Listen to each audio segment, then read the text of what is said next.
कार्याध्यक्ष, और आप हैं श्री हरिनारायण स्वामी जी, राष्ट्रीय मंत्री, और हमारे बीच अरुण डे जी हैं जो जमशेदपुर से हैं, इस पार्टी के सदस्य हैं। हमारे बीच नेमचंद महतो जी हैं, वो भी पार्टी के कार्यकर्ता सदस्य हैं, और हमारे बीच में महिला नेत्री बैठी हैं, वो भी जमशेदपुर से हैं, वो भी हमारे पार्टी की कार्यकर्ता हैं। और मैं अपना परिचय, मेरा नाम हरिप्रसाद महतो हुआ। मैं वर्तमान में झारखंड का प्रदेश अध्यक्ष इस पार्टी का। यही एक छोटा सा पार्टी का परिचय है। आगे उस परिस्थिति में लोकतंत्र पूर्णतः लोकतंत्र में तब्दील हो चुका है और राजनीतिक दल एक गिरोह के रूप में कार्य कर रहे हैं, जिससे आम जन व आम लोगों में निराशा तो है ही है, उस दल के कार्यकर्ताओं में भी घोर निराशा की भावना छाई हुई है। क्योंकि आप देखते हैं कि जिस तरह से पार्टियों ने कंपनियों की तरह अपना रूप ले लिया है, इस कारण से उस पार्टी के कार्यकर्ता कर्मचारी हो गए, क्योंकि लोगों का स्वाभिमान मर चुका है। आज इन दलों ने आम कार्यकर्ताओं के जगह पे वैसे लोगों को तरजीह देना शुरू कर दिया जो किसी भी तरीके से, कितना भी वो भ्रष्टाचारी हो, जमीन भू माफिया हो, शराब माफिया हो, पत्थर माफिया हो, अनेक आप उसको कर सकते हैं कि किसी भी अनैतिक तरीके से यदि उसने धन कमाया और वो पार्टियों को स्पॉन्सर करता है, तो पार्टियां उनको कार्यकर्ताओं के ऊपर तरजीह देती है। और देखने में यही आ रहा है, क्योंकि आप सब मीडिया बंधुओं से छुपा हुआ नहीं है कि वर्तमान में लोकतंत्र में ऐसे राजनीतिक दल करोड़ों करोड़ खर्च करके सत्ता पर काबिज होने के लिए प्रयास कर चुके हैं। इसलिए मित्रों, स्थापित जो राजनीतिक दल है उनकी यही स्थितियां हैं। ऐसे परिस्थिति में हम सब लोग प्रकृति केंद्रित विकास का विचारधारा लेकर आप लोगों के बीच आए हैं। हम वैकल्पिक राजनीति करना चाहते हैं। वैकल्पिक राजनीति का अर्थ राजनीति का विकल्प नहीं, एक नई तरह की राजनीति का आगाज है, जिसमें सत्ता केवल माध्यम है। हम चूंकि राजनीतिक दल हैं, इसलिए ऐसा नहीं है कि राजनीतिक दलों का काम केवल चुनाव लड़ना है, क्योंकि आज राजनीति की लोक संस्कृति मर चुकी है पूर्ण रूप से। आप पहले देखते होंगे कि राजनीतिक दल में रह रहे कार्यकर्ता, राजनीतिक दल के नेता जनता के आम समस्याओं से रूबरू होते थे और उनके काम के लिए लगातार संघर्ष करते थे। आज वो पूरी तरह मर चुका है, मिट चुका है। इसका एकमात्र कारण भारत में बाजारवाद का पूर्णतः प्रवेश है। इसलिए हम सब लोगों ने पार्टी को अपने विचारधारा के आधार पर प्रकृति केंद्रित विकास को महत्व दिया है, जिसमें जल, जंगल, जमीन, जानवर व जन सबों का परस्पर संपोषण होता चले, यही पार्टी की विचारधारा है। आने वाले लगभग हम सब लोग करीब आज 16 राज्यों में अपना संगठन बना चुके हैं। उसमें कुछ, जैसे छत्तीसगढ़ में कुछ पार्टी में वैसे लोग भी हैं जो पूर्व विधायक हैं। छत्तीसगढ़, हिमाचल, दिल्ली, उड़ीसा, झारखंड, बिहार, ऐसे दिल्ली, राजस्थान, ऐसे अनेक राज्यों में कुछ लोग हमारे साथ जुड़े हैं। और वे वैसे लोग हैं जो राजनीति के मूल्यों और मुद्दों की पटरी से जो पूरी तरह उतर चुकी है, उसको पटरी पर लाने का प्रयास कर रहे हैं। हम राजनीति में जो वैसे राजनीतिक दल जो पूरी तरह, जितनी स्थापित पार्टियां हैं, वो मूल्यों मुद्दों से पूरी तरह उतर चुका है, उन्हें आम जन के कार्यों से मतलब नहीं है। इसलिए हम लोगों ने इस बार चुनाव के बाद यहाँ झारखंड में, रांची में अपना आगाज किया है कि हम कार्यकर्ता बेस्ड पार्टी बनाएंगे। जगह जगह जाकर वैसे लोग जो अच्छे और सच्चे लोग हैं, और वैसे लोग जिनका विश्वास भारत की भारतीयता में है, जिनका विश्वास प्रकृति केंद्रित विकास में है। क्योंकि आज आप देखेंगे कि आज जो हमारी जीवन शैली हो गई है, उस जीवन शैली में लोग कहते हैं कि भारत भावों का देश है, और यहाँ पर सबसे ज्यादा यदि महत्व किसी का है तो हमारे ऋषि और कृषि के संस्कृति का, जिसके आधार पर ये देश खड़ा हुआ था। लेकिन आज एकदम उलट स्थिति बह रही है। इस कारण से हमारा नैतिक मूल्यों का ह्रास हो रहा है। इसलिए आज ऐसी स्थिति में जरूरत है कि राजनीति में पूर्णतः वैकल्पिक राजनीति की जाए। जैसे आजादी के पूर्व जो कांग्रेस का स्वरूप था 1942 के पूर्व में, वही स्वरूप में हम लोग काम करना चाहते हैं।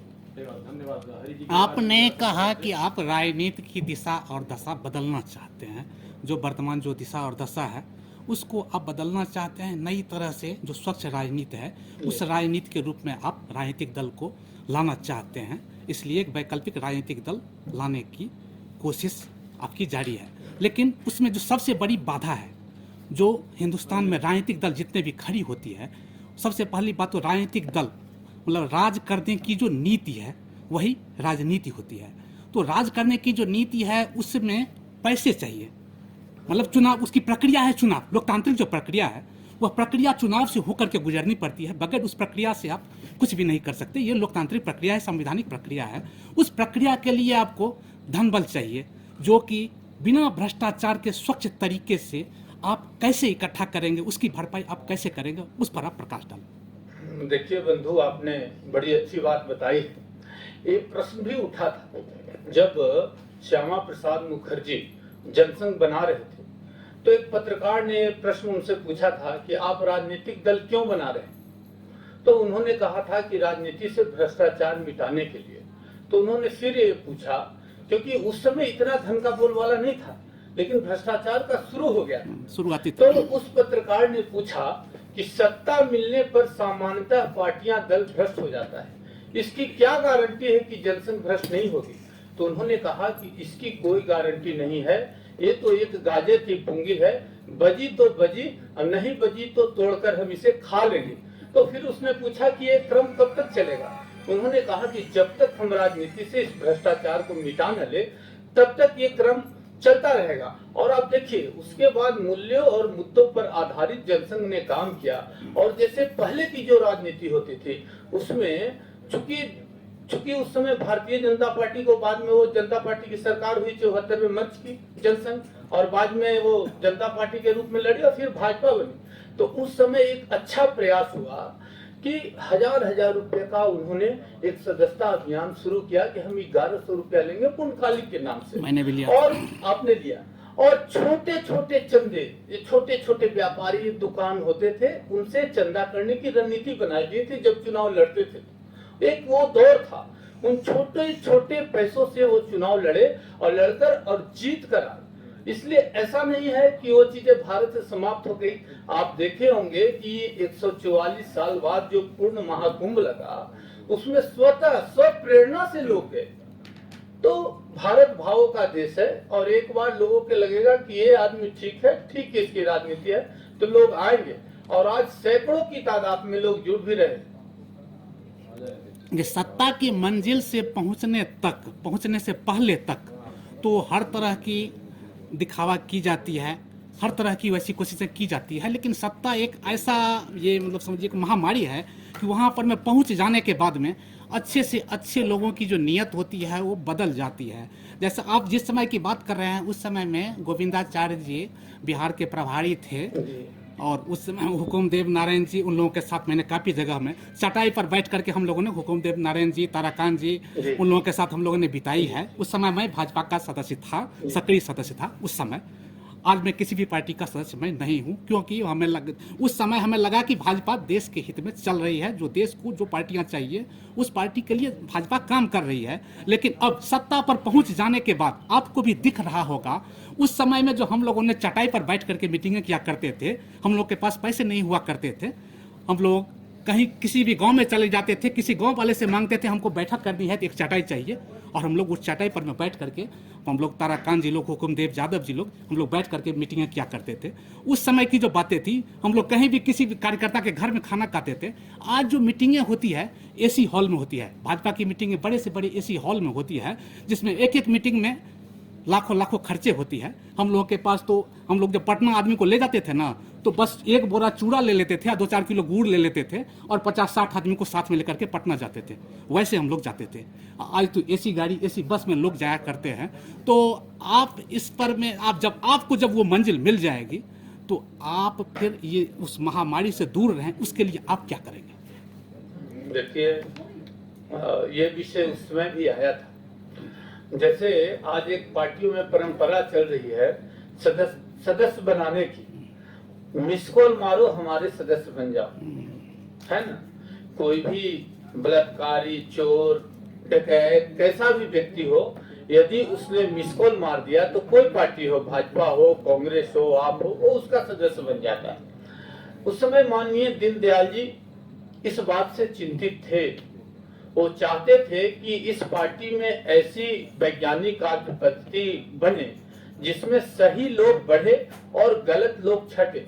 लेकिन इस देश का दुर्भाग्य रहा कि उस फिल्टर बनने से पूर्व ही दीनदयाल जी की हत्या मुगलसराय स्टेशन पर हो गई।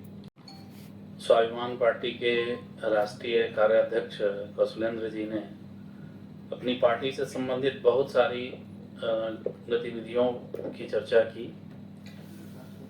उसमें प्रमुख बात यह है कि हम जो राजनीति है, आज की राजनीति में जो उसकी खोज है, लोगों की, जन समुदाय की जो आज खोज है, वो वैकल्पिक राजनीति क्यों खोज रही है, इस विषय पे यदि हम ध्यान दें तो हमें ये महसूस होता है, लोगों के बीच में जब जाते हैं तो ये महसूस होता है कि जो राजनीति की जो मूल लोक संस्कृति है, लोक संस्कृति का जो मूल आधार है, वो नष्ट होता चला जा रहा है।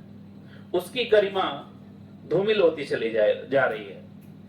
चूंकि राजनीति में आज उन लोगों को बढ़ावा दिया जा रहा है जो भ्रष्ट हैं, या तो वो बहुत बड़े माफिया हैं, बहुत बड़े गुंडे हैं, या बहुत पैसे वाले लोग हैं। वास्तविकता तो ये है कि जो लोक मूल्यों पे जो कार्य करना चाहिए राजनीतिक दलों को, वो लोक मूल्य से भटक चुके हैं। जो ईमानदार लोग हैं, जो पढ़े लिखे लोग हैं, अच्छे लोग हैं, उन लोगों को पार्टी में टिकट ही नहीं मिलता। यदि आप भाजपा में ही देख लें, किसी भी पार्टी में देख लें, तो उसमें मैक्सिमम जितने भी विधानसभा और लोकसभा में जाने वाले लोग हैं, आप उनका पूरा इतिहास उठा करके देख लीजिए एक नजरों में, तो सभी करोड़पति हैं, मैक्सिमम करोड़पति, चाहे वो विधायक हो या सांसद हो। तो आज जो ये वर्तमान परिप्रेक्ष्य में जो राजनीति की मांग है कि आम इंसान जो पैसे वाला नहीं है लेकिन वो नैतिक मूल्यों से समझौता नहीं कर सकता है, वैसे लोगों को राजनीति में आनी चाहिए, वैसे लोगों को संसद में जाना चाहिए, वैसे लोगों को विधानसभा में जानी चाहिए। वो परिपाटी खत्म हो चुकी है। जनता का जो ध्यान है वो पूरी तरह से लोग ऐसा मोटिवेट कर देते हैं, ऐसा इस तरह का लोगों को मनभावन जो घोषणाएं हैं वो करते हैं कि आम पब्लिक उसमें फंस जाती है।